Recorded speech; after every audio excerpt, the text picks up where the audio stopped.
নমস্কার, জেপিকে সুজিত মন্ডল চ্যানেলে আপনাদের আবারও স্বাগত জানাই।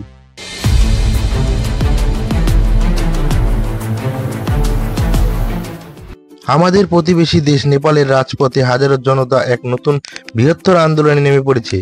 কিন্তু এই বৃহৎ আন্দোলনে উত্তরপ্রদেশের মুখ্যমন্ত্রী যোগী আদিত্যনাথের ছবি দেখানো হচ্ছে। সিএম যোগীকে নিয়ে নেপালে তীব্র আলোচনার ঝড় বইছে। বিভিন্ন সংবাদ মাধ্যমে এই ঘটনা দাবি করা হচ্ছে, কিন্তু বড় প্রশ্ন হলো নেপালে হাজারো জনগণ এভাবে রাস্তায় কেন জড়ো হচ্ছে, আর তাদের হাতে সিএম যোগীর ছবি কেন? আসলে নেপালে হাজারো জনগণ চীন সমর্থিত বামপন্থী সরকারের থেকে অতিষ্ঠ হয়ে পড়েছে। নেপালে জনগণের ধারণা তাদের দেশ রাজতন্ত্র থেকে প্রজাতন্ত্র হয়ে পড়েছে ঠিকই, কিন্তু এই গণতন্ত্র শুধু নামেই, কাজের নয়। তাই এই জনগণেরা নেপালে আবার রাজতন্ত্র প্রতিষ্ঠা করার সিদ্ধান্ত নিয়েছে। তাদের নেপালে গণতন্ত্র আর চাই না।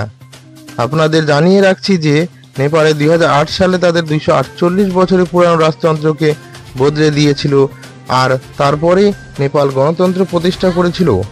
আর সেই থেকে নেপাল নিজেকে হিন্দু রাষ্ট্রের পরিবর্তে ধর্মনিরপেক্ষ দেশ বানিয়ে নিয়েছে, কিন্তু পরবর্তী সময়ে তার কুফল ভুগতে হয়েছিল। 2008 সাল থেকে নেপালে রাজনৈতিক অস্থিরতা রয়েছে। নতুন সরকার নিজেদের স্বার্থের তাগিদে চীন ঘনিষ্ঠ হয়েছিল। ফলস্বরূপ অন্য দেশের মতো নেপালের উপরও চীনের ঋণ বাড়তে থাকলো।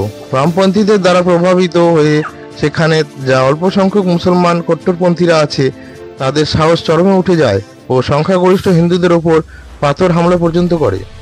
এই ঘটনা নেপালে আলোড়ন সৃষ্টি করে। এরপর জনগণ রাজপথে নেমে বিক্ষোভ দেখায় এবং রাজতন্ত্র ফিরিয়ে আনার দাবি জানাতে থাকে।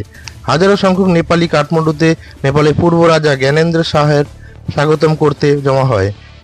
ভিড়ে উপস্থিত জনগণের হাতের প্ল্যাকার্ডে লেখা, আমরা আবার আমাদের রাজাকে চাই, আমাদের দেশের নোংরা গণতন্ত্র বন্ধ করো, রাজতন্ত্র ফেরত চাই।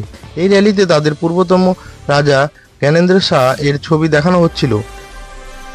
নেপালের জনগণ আবার জ্ঞানেন্দ্র শাহকে রাজা বানাতে চান। এই সময়ে জ্ঞানেন্দ্র শাহের সাথে সাথে সিএম যোগীর ছবিও দেখানো হচ্ছিল।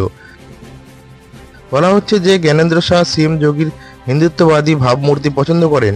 সিএম যোগীর হিন্দু ধর্মের প্রতি নিষ্ঠাও খুব পছন্দ করেন। এর মধ্যে সিএম যোগীর ছবি হাতে লোকজন দেখা যাচ্ছে। উত্তরপ্রদেশ নেপাল সীমান্ত ঘেঁষা হওয়াতে গোরখনাথ মঠ ও নেপালি মন্দিরগুলির এক পুরানো সম্পর্ক আছে। 2015-তে যোগী আদিত্যনাথ যখন সাংসদ ছিলেন, তখন তিনি কাঠমান্ডু গিয়েছিলেন, আর তিনি গোরখনাথ পীঠের মহন্ত হিসাবে ঘোষণা করেন যে নেপালকে পুনরায় হিন্দু রাষ্ট্র ঘোষণা করা উচিত। যোগী সেই সময় বলেছিলেন যে নেপালে গোহত্যা ও ধর্মান্তরণের মতো ঘটনা নজরে আসছে, এগুলিতে প্রতিবন্ধকতা লাগানো উচিত। অবাক হওয়ার বিষয়, কিছুদিন আগেই আমেরিকার ডোনাল্ড ট্রাম্প সরকার ইউএসএআইডি নামক একটি সংস্থা বন্ধ করে দিয়েছেন। ইউএসএআইডি এর লক্ষ্য ছিল নেপালকে একটি নাস্তিক দেশে পরিণত করা। এর জন্য কোটি কোটি টাকা খরচও করা হয়েছে। তার মানে যোগী 2015 সালেই এই ব্যাপারে জেনে গিয়েছিলেন যে নেপাল কি জালে ফাঁসতে চলেছেন।